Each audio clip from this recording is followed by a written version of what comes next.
ಈಗ ಆ, ದರ್ಶನ್ ಅವರ ಫ್ಯಾನ್ಸ್ ಅಂದರೆ ಕೇವಲ ಸುಮ್ಮನೆ ಕೂಗಾಡ್ತಾರೆ ಅದು ಇದು ಅಂತೈತೆ. ಬಟ್ ನಿಮ್ಮಂಥವರು ಕೂಡ ಇದ್ದಾರೆ ಅನ್ನುವಂಥದ್ದಕ್ಕೆ ನೀವೊಂದು ಒಳ್ಳೆ ಮೆಸೇಜನ್ನು ಕೊಟ್ಟಿದ್ದೀರ. ಯಾಕಂತಂದರೆ ಒಳ್ಳೆತನದಲ್ಲಿ ಮದುವೆ ಆಗಿದ್ದೀರಾ, ಮನೆಯವ್ರನ್ನೆಲ್ಲ ಒಪ್ಪಿಸಿ ಮದುವೆ ಆಗಿದ್ದೀರಾ ಅನ್ನುವಂಥದ್ದು. ಈಗ ನಿಮ್ಗೊಂದು ಟಾಸ್ಕ್ ಏನಂತಂದರೆ, ಮದುವೆ ಆಗಿರೋದು ಇಂಪಾರ್ಟೆಂಟ್ ಅಲ್ಲ, ಲೈಫ್ನ ಲೀಡ್ ಮಾಡಬೇಕಾಗಿರುವಂಥದ್ದು ತುಂಬ ಇಂಪಾರ್ಟೆಂಟ್. ಯಾಕಂದರೆ ದರ್ಶನ್ ಅವರ ಮನೆ ಮುಂದೆ ಹೋಗ್ಬಿಟ್ಟು ಇಡೀ ಕರ್ನಾಟಕಕ್ಕೆ ತಲುಪಿದ್ದೀರಾ. ಅದನ್ನು ಯಾವ ರೀತಿ ನಿಮ್ಮ ಒಂದು ಸಂಬಂಧದಲ್ಲಿ ಬಿರುಕು ಮೂಡದಿದೆ ಬಂದರೂ ಕೂಡ, ಯಾಕಂದರೆ ಸಂಸಾರ ಅಂದಮೇಲೆ ಬರ್ತಾ ಇರುತ್ತೆ ಹೋಗ್ತಾ ಇರುತ್ತೆ, ಅದನ್ನು ಯಾವ ರೀತಿ ಲೈಫ್ ಲೀಡ್ ಮಾಡಬೇಕು ಅನ್ನುವಂಥ ನಿಟ್ಟಿನಲ್ಲಿ ಸಂಬಂಧವನ್ನು ಮುಂದುವರಿಸ್ತೀರಾ ಅಂತ. ಐಡಿಯಾಸ್ ಏನೂ ಇಲ್ಲ, ಲೈಫ್ ಹೆಂಗೆ ಬರುತ್ತೋ ಹಂಗೆ ಲೀಡ್ ಮಾಡ್ಕೊಂಡು ಹೋಗ್ತೀರ ಅಷ್ಟೇ. ಅಷ್ಟೇ. ಹಾಂ. ನೀವು ನೆಕ್ಸ್ಟ್ ಎಲ್ಲ ಜವಾಬ್ದಾರಿ ಇರೋದು ನಿಮ್ಮ ಮೇಲೆ. ಈಗ ದರ್ಶನ್ ಅವ್ರಿಗೆ ಎಂಥ ಸಿಚುವೇಶನ್ ಬಂದರೂ ಕೂಡ ವಿಜಯಲಕ್ಷ್ಮಿ ಅವ್ರು ಯಾವ ರೀತಿ ಬೆನ್ನೆಲುಬಾಗಿದ್ದಾರೋ, ಸೊ ನಿಮ್ಮ ಹುಡುಗ ದರ್ಶನ್ ಅವ್ರಿಗೆ ಏನೇ ಕಷ್ಟ ಬಂದರೂ ಕೂಡ ಆ ಕಷ್ಟದಲ್ಲಿ ಭಾಗಿಯಾಗಬೇಕಾಗಿರುವಂಥ ಜವಾಬ್ದಾರಿ ನಿಮ್ಮ ಹೆಗಲ ಮೇಲಿದೆ. ಸೊ ಏನು ಹೇಳ್ತೀರಾ? ಅದೇ ಅವ್ನು ಏನೇ ಮಾಡ್ತಾಯಿದ್ರು ಸಪೋರ್ಟಾಗಂತೂ ಇದ್ದೇ ಇರ್ತೀನಿ. ಆದ್ರೆ ಖುಷಿಯಾಗಂತೂ ಅವನ್ನ ನೋಡ್ಕೋತೀನಿ ನಾನು. Yes sir. ಈಗ ಯಾರಾದರೂ ಒಂದಷ್ಟು ಜನ ದರ್ಶನ್ ಫ್ಯಾನ್ಸ್ ಎಲ್ಲ ಇದ್ದಾರೆ. ಸೊ ನೀವು ಆಗಲೇ ಹೇಳಿದ್ರಿ ಅಂಜನ್ ಅವ್ರಿಗೆ ಗೊತ್ತು ಅಂತ ಹೇಳ್ಬಿಟ್ಟು, ಒಂದ್ಸಲ ಕಾಲ್ ಮಾಡಿ ನೋಡೋಣ ಏನು ಮಾತಾಡ್ತಾರೆ ಅಂತ. ಬಸ್ ನಾನು ದರ್ಶನು ಓ ಹಾಯ್ ಹಾಯ್ ಹಾಯ್. ಹೊಸ್ದಾಗಿ ಮದುವೆ ಆಗಿದ್ದು, ಓ ಸರಿ ಸರಿ ಸರಿ ಸರಿ. ವಿಡಿಯೋ ವೈರಲ್ ಆಗಿತ್ತು, ಬಾಸ್ ಟಿ ವಿಲಿ ಬಂದು ಕೂತಿದ್ದೀವಿ.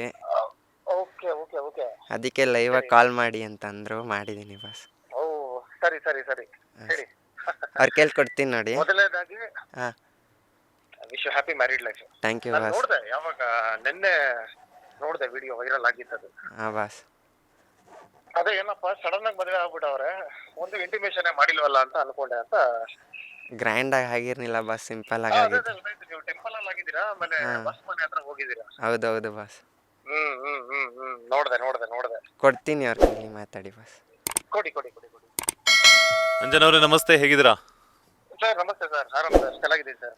ಹೇಗೆ ಅನ್ನಿಸ್ತಿದೆ ಹೊಸ ಜೋಡಿ ಆಸ್ ಅದು ಕೂಡ ದರ್ಶನ್ ವಿಜಯಲಕ್ಷ್ಮಿನೇ, ಇಬ್ರು ಹೆಸರು ಕೂಡ? ಹೌದೌದು ಸರ್, ಹೌದು. ಪಾಪ ಹ್ಮ್.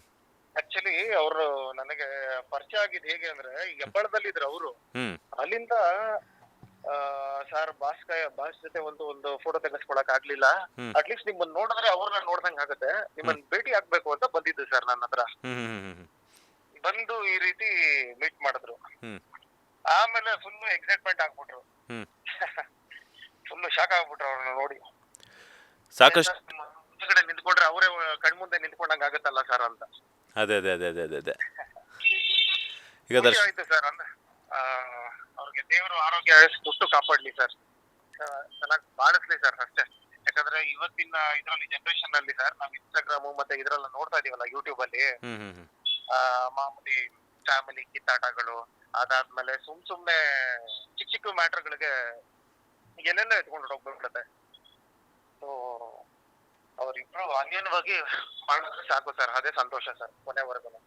ಹೆಂಗ್ ಅನ್ಸ್ತಿದೆ? ಯಾಕಂತಂದ್ರೆ ಈಗ ದರ್ಶನ್ ಅವ್ರ ಫ್ಯಾನ್ಸ್ ಅಂದ್ರೆ ನಾನು ಆಗ್ಲೂ ಇವ್ರಿಗೂ ಕೂಡ ಕ್ವಶನ್ ಕೇಳಿದೆ, ಕೂಗಾಡ್ತಾರೆ ಆ ಥರ ಈ ಥರ ಇದೇನದು ಅನಕ್ಷರಸ್ಥರು ಅನ್ನೋವಂಥದ್ದು ಇರುತ್ತೆ. ಆದರೆ ಇವರ ಒಂದು ಮೆಚುರಿಟಿ ನಂಗೆ ತುಂಬ ಇಷ್ಟ ಆಗಿದ್ದೇನು ಅಂತಂದ್ರೆ, ಯೂಶುವಲ್ ಆಗಿ ತಂದೆ ತಾಯಿನ ಒಪ್ಪಿಸ್ದಿದ್ದಂಗೆ ಮದುವೆಗೆ ಒಪ್ಪಿಲ್ಲ ಅನ್ನೋ ಒಂದು ಕಾರಣಕ್ಕೆ ಬಿಟ್ಟೋಗ್ಬಿಟ್ಟು ಮದುವೆ ಆಗ್ತಾರೆ. ಆದರೆ ಇವರಿಬ್ರು ವಯಸ್ಸಲ್ಲಿ ಚಿಕ್ಕವರಾದರೂ ಕೂಡ ಮೆಚುರಿಟಿ ಲೆವೆಲ್ ಅನ್ನೋ ತುಂಬ ಜಾಸ್ತಿ ಇದೆ. ಯಾಕಂತಂದ್ರೆ ಪರಸ್ಪರ ಇಬ್ರು 7.5 ವರ್ಷಗಳ ಕಾಲ ಪರಿಚಿತರಾಗ್ತಾರೆ.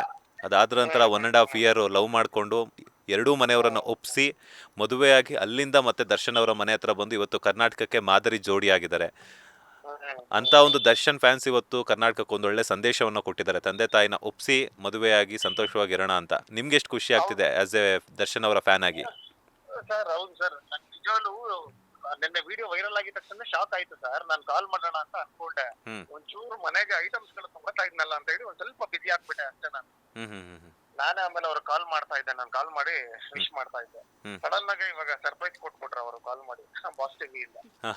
ಖುಷಿ ಆಯ್ತು ಸರ್. ಅಂದ್ರೆ ನಾನು ಅದನ್ನೇ ಹೇಳೋದು ಸರ್, ಅವ್ರು ಅನ್ಯೋನ್ಯವಾಗಿ ಫ್ಯಾಮಿಲಿನ ಒಪ್ಸಿ ಅದಾದ್ಮೇಲೆ ಅದು ನಮ್ಗೆಲ್ಲ ಸರ್, ನಾವೆಲ್ಲ ದರ್ಶನ್ ಸರ್ ಮನೆ ಅಂದ್ರೆ ಒಂಥರ ಹೆಂಗ ಹೇಳ್ತೀವಿ ಅಂದ್ರೆ ನಮ್ಮ ದೇವ್ರ ಮನೆ ತರ ಸರ್ ಅವ್ರು. ಅಂದ್ರೆ ಆ ಮನೆಗೆ ಹೋಗ್ತಾ ಇದ್ದಂಗೆನೆ ಒಂದು ವೈಬ್ರೇಷನ್ ಇದೆ ಸರ್ ಅಲ್ಲಿ. ತುಂಬಾ ಜನ ಬರ್ತಾ ಇದ್ರು ಬಾಸ್ ಮನೆ ಹತ್ರ ಫೋಟೋ ತೆಗೆಸ್ಕೊಳ್ಳೋದಕ್ಕೆ, ಆಮೇಲೆ ಅವ್ರನ್ನ ಮಾತಾಡ್ಸೋದಕ್ಕೆ. ಏನೋ ಆ ಜಾಗಕ್ಕೆ ಆ ಮನೆ ಮುಂದೆ ನಿಂತ್ಕೊಂಡ್ರೆ ಸಿಕ್ಕಾಪಟ್ಟೆ ಒಂದು ವೈಬ್ರೇಷನ್ ಇದೆ ಸರ್ ಬಾಸ್ ಮನೆ ಹತ್ರ. ಅದಕ್ಕೆ ಬಾಸ್ ಆಚೆ ಬಂದು ಒಂದ್ಸತಿ ಅವ್ರಿಗೆ ಆಶೀರ್ವಾದ ಮಾಡಬಿಟ್ರೆ ಸಾಕು ಸರ್, ಅದೇ ಖುಷಿ. ಖಂಡಿತ ಅದನ್ನೇ ವೇಟ್ ಮಾಡ್ತಾ ಇರೋದು ಸರ್. ಖಂಡಿತವಾಗ್ಲೂ ಬಂದೇ ಬರ್ತಾರೆ. ಮತ್ತೆ ಅಭಿಮಾನಿಗಳ ಜೊತೆ. ಪಕ್ಕ 100% ಬಂದೇ ಬರ್ತಾರೆ ಸರ್. ಹ್ಮ್. ಅವ್ರದ್ದು ಯಾವುದೇ ತಪ್ಪು ಇಲ್ಲ. ಸುಮ್ನೆ ಏನೋ ಹೇಳ್ತೀವಲ್ಲ ಸರ್, ಯಾಕಂದ್ರೆ ಒಳಗಡೆ ಸತ್ಯ ಏನು ಅಂತ ನನಗ್ ಗೊತ್ತು ಸರ್. ಅವ್ರು ತಪ್ಪು ಮಾಡಿಲ್ಲ ಸರ್. ಸುಮ್ನೆ ಈ ಊಹಾಪೋಹಗಳು, ಆಮೇಲೆ ರಾಜಕಾರಣಿಗಳು ಒಂದಷ್ಟು ಜನ ಒತ್ತಾಯವಾಗಿ ಉದ್ದೇಶಪೂರ್ವಕವಾಗಿ ಏನ್ ಇಷ್ಟೊಂದು ಇದೆಲ್ಲ ಆಡಂಬರವಾಗಿ ಈ ರೀತಿ ಇದು ಮಾಡ್ತಾ ಇದಾರಲ್ಲ, ಒಂಥರ ಎಲ್ಲ ಹೋಯ್ತು ಅಂತ ಹೇಳಿದ್ರು ಒಂದ್ 10 ಗಾಡಿ ಅದೆಲ್ಲ ಸಹಿಸ್ಕೊಳಕ್ ಆಗಿಲ್ಲ ಸರ್ ತುಂಬಾ ಜನಕ್ಕೆ. ನನ್ ಈಚೆ ಕಡೆಯಿಂದ ಮಾತುಗಳು ಬರ್ತಾ ಇರೋದೆಲ್ಲ ಇದೇನೆ. ಅಂದ್ರೆ ಒಬ್ಬ ಮನುಷ್ಯ ಬೆಳಿತಾನೆ ಅಂತ ಹೇಳಿದ್ರೆ ಕಲ್ಲಿ ಹೊಡೆಯೋರು 1000 ಜನ ಇರ್ತಾರೆ. ದರ್ಶನ್ ಸರ್ ಆ ರೀತಿ ಇದ್ರು. ಯಾಕಂದ್ರೆ ಅವ್ರು ಕಷ್ಟಪಟ್ಟಿದ್ದಾರೆ, ಅವ್ರು ಇವತ್ತು ಆ ಲೆವೆಲ್ ಬಂದಿದ್ದಾರೆ. ಅದು ಅವ್ರಿಗೆ ಮಾತ್ರ ಗೊತ್ತು ಸರ್. ಆನೆ ಬರ ಆನೆಗೆ, ಇರುವೆ ಬರ ಇರುವೆಗೆ ಅಂತೀವಲ್ಲ, ಅದು ಅವ್ರಿಗೆ ಮಾತ್ರ ಗೊತ್ತು. ಬರೀ ಏನ್ ಶೋಕಿ ಮಾಡ್ತಾ ಇದಾರೆ ಅಂತ ಅಲ್ಲ, ಪ್ರತಿಯೊಬ್ಬರಿಗೂ ಅವ್ರು ಅಲ್ಲಿ ಮನೆ ಹತ್ರ ನಾನ್ ಹೋಗ್ತಾ ಇದ್ದಲ್ಲ ಸರ್ ಬೆಳಗ್ಗೆ ಟೈಮ್. ಅವ್ರು ಸಿಗ್ತಾ ಇದ್ದಿದ್ದೆ 9 ಗಂಟೆ ಒಳಗಡೆ ಸಿಗ್ತಾ ಇದ್ದಿದ್ದೆ ದರ್ಶನ್ ಸರ್. ಏನೇ ಇತ್ತು ಅಂದ್ರೆ ಯಾರೇ ಅಭಿಮಾನಿಗಳು ಫೋಟೋಗಳು ತೆಗೆಸ್ಕೋಬೇಕು ಅಂತ ಹೇಳಿದ್ರು ವಿತಿನ್ 9 o'clock ಒಳಗಡೆ ಅವ್ರ ಹತ್ರ ಹೋಗಿ ಫೋಟೋ ಎಲ್ಲ ತೆಗೆಸ್ಕೊಂಡು ಮಾತಾಡ್ಕೊಂಡ್ ಬರ್ತಾ ಇದ್ದೆ. ಅವ್ರು ಹೇಳ್ತಾ ಇದ್ದಿದ್ದೆ ಅದು ಫಸ್ಟ್ ಇದು ಯಾಕೋ ಇಲ್ಲಿ ದಿನ ಬರ್ತಿರಲ್ಲ, ಫಸ್ಟ್ ಕೆಲ್ಸಕ್ಕೆ ಹೋಗ್ರೋ, ಬಾ ಬೇಕಾರೆ ವಾರಕ್ಕೊಂದ್ಸತಿ ಬಾ, ಭಾನುವಾರ ಬಾ, ಫೋಟೋ ತೆಗೆದು ಕಳಿಸ್ತೀನಿ ಅನ್ನೋರು. ಆಮೇಲೆ ತುಂಬಾ ಜನಕ್ಕೆ ಒಳ್ಳೆ ಇನ್ಸ್ಪಿರೇಷನ್ ಪ್ಲಸ್ ಒಳ್ಳೆ ಮೋಟಿವೇಶನ್ ಮಾಡ್ತಾ ಇದ್ರು ಸರ್. ಹೌದೌದು. ಏನ್ ಮಾಡ್ಕೊಂಡಿದ್ಯಾ, ಮತ್ತೆ ಮನೆಯವರೆಲ್ಲ ಚೆನ್ನಾಗಿದಾರಲ್ಲ, ಅಪ್ಪ ಅಮ್ಮ ಹೇಗಿದ್ದಾರೆ, ಆಮೇಲೆ ಮತ್ತೆ ನೀನೇನ್ ಮಾಡ್ತಾ ಇದೀಯಾ, ಮತ್ತೆ ಕೆಲ್ಸಗಳು ಹೆಂಗ್ ನಡೀತಾ ಇದೆ, ಆಮೇಲೆ ವಿಷಯಕ್ಕೆ ಬರೋರು. ಮತ್ತೆ ಏನ್ ಇಲ್ಲಿಗೆ ಬಂದಿದ್ದು ಅಂತ ಅನ್ಬಿಟ್ಟು ಆ ರೀತಿ ಕೇಳೋರು.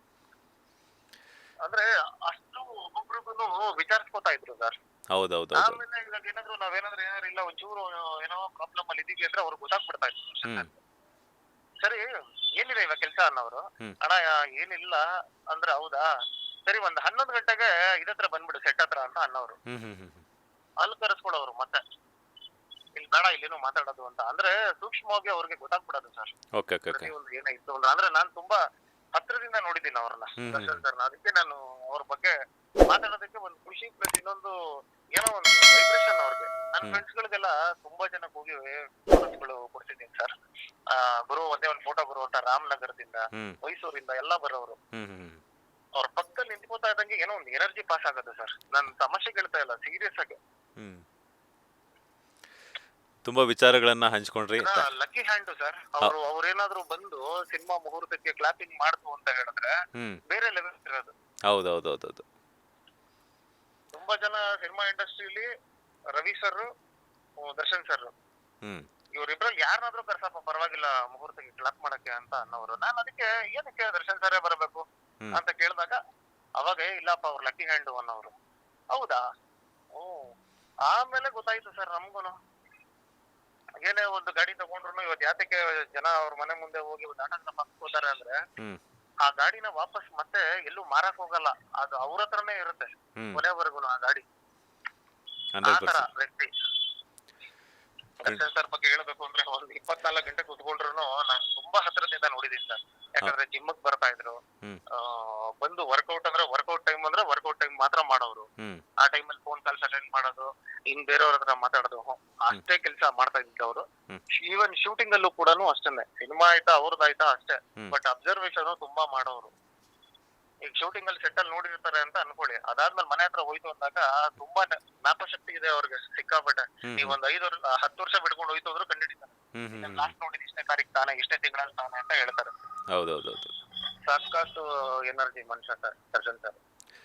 ಖಂಡಿತವಾಗ್ಲೂ ನಿಮ್ಮ ಒಂದು ಫ್ಯಾನ್ಸ್ ಕಡೆಯಿಂದ ಎಲ್ರಿಗೂ ಕೂಡ ಇವರಿಬ್ಬರಿಗೂ ಒಳ್ಳೇದಾಗ್ಲಿ ಅಂತ ಹೇಳ್ಬಿಟ್ಟು ಮನಸ್ಫೂರ್ತಿಯಾಗಿ ಹಾರೈಸಿದ್ರಿ.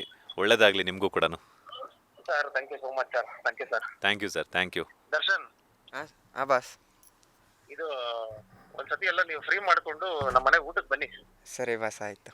ಹಸ್ಬೆಂಡ್ ವೈಫ್ ಇಬ್ರು ಕರ್ಕೊಂಡ್ ಬನ್ನಿ. ಸರಿ ಬಾಸ್, ಆಯ್ತು. ಓಕೆನಾ? Okay boss. ಸರಿ ಸರಿ, thank you boss. Thank you. ಹೆಂಗನ್ನಿಸ್ತು? ಅಷ್ಟೊಂದು ಖುಷಿಯಿಂದ ಮಾತಾಡಿದ್ರು, ಅಷ್ಟೊಂದು ಪ್ರೀತಿಯಿಂದ ಮಾತಾಡಿದ್ರು. ಫಸ್ಟ್ ಅವ್ರು ನೋಡಿದ ತಕ್ಷಣ ಭಾಷೆ ನೆನಪಾಗಿದ್ದು ನನಗೆ. Same as it Yesu, height personality ಎಲ್ಲ ಸೇಮ್ ಹಂಗೆ ಇದ್ದಾರೆ. ಅವ್ರ ಜೊತೆ ನಿಂತ್ಕೊಳ್ಳೋಕ್ಕೂ ನಡ್ತಿದ್ದೆ ನಾನು. ಸೇಮ್ ಹಂಗೆ ನೋಡ್ದಂಗೆ ಆಗ್ತಿತ್ತು ಅವತ್ತು. ತುಂಬ ಖುಷಿ ಆಯ್ತು ಅವ್ರ ಜೊತೆ. ಹೇಳಿ ವಿಜಯಲಕ್ಷ್ಮಿ ಅವರೇ. ತುಂಬಾ ಖುಷಿ ಆಗ್ತಿದೆ. ನಾನು ಈ ಥರ ಎಲ್ಲ ಬಂದು ವೈರಲ್ ಆಗ್ತೀನಿ, ಟಿ ವಿಗೆಲ್ಲ ಬರ್ತೀನಿ ಅಂತ ನಾನು ಅಂದ್ಕೊಂಡಿರ್ತಿದ್ದೆ. ಈಗ ದರ್ಶನ್ ಅವ್ರು ಬರಬೇಕಾಗಿ ಸಾಕಷ್ಟು ಜನ ಕಾಯ್ತಾ ಇದ್ದಾರೆ. ಸೊ ನೀವು ಅಪ್ಪಟ ಅಭಿಮಾನಿಗಳಾಗಿ ಎಷ್ಟು ವೆಯ್ಟ್ ಮಾಡ್ತಿದ್ದೀರಾ? ಬಂದ ತಕ್ಷಣ ಏನು ಹೇಳಕ್ಕೆ ಇಷ್ಟಪಡ್ತೀರಾ ಅಂತ? ಮತ್ತೆ ಯಾವುದ್ರಲ್ಲೂ ತಲೆ ಹಾಕ್ದಿರ ಬಾಸ್ ಹೆಂಗಿದ್ರ ಮುಂಚೆ ಹಂಗಿದ್ರೆ ಸಾಕು ಸರ್. ಹಾಂ. ದೇವ್ರ ಹತ್ರ ಅದನ್ನೇ ಕೇಳ್ಕೊತಾ ಇರ್ತೀವಿ, ಬೇಗನೆ ಈಚೆ ಬರಲಿ ಬಾಸ್ ಅಂತ. ಲೇಟೆಸ್ಟ್ ಹಾಗೂ ಇಂಟ್ರೆಸ್ಟಿಂಗ್ ಸುದ್ದಿಗಳಿಗಾಗಿ ಬಾಸ್ ಟಿವಿ ಕನ್ನಡ ಚಾನೆಲ್ನ ಸಬ್ಸ್ಕ್ರೈಬ್ ಮಾಡಿ. ಹಾಗೆಯೇ ಬೆಲ್ ಐಕಾನ್ ಪ್ರೆಸ್ ಮಾಡಿ. ಇದರ ಜೊತೆಗೆ ಫೇಸ್ಬುಕ್, ಇನ್ಸ್ಟಾಗ್ರಾಮ್, ಎಕ್ಸ್ನಲ್ಲೂ ಮಿಸ್ ಮಾಡದೆ ಫಾಲೋ ಮಾಡಿ.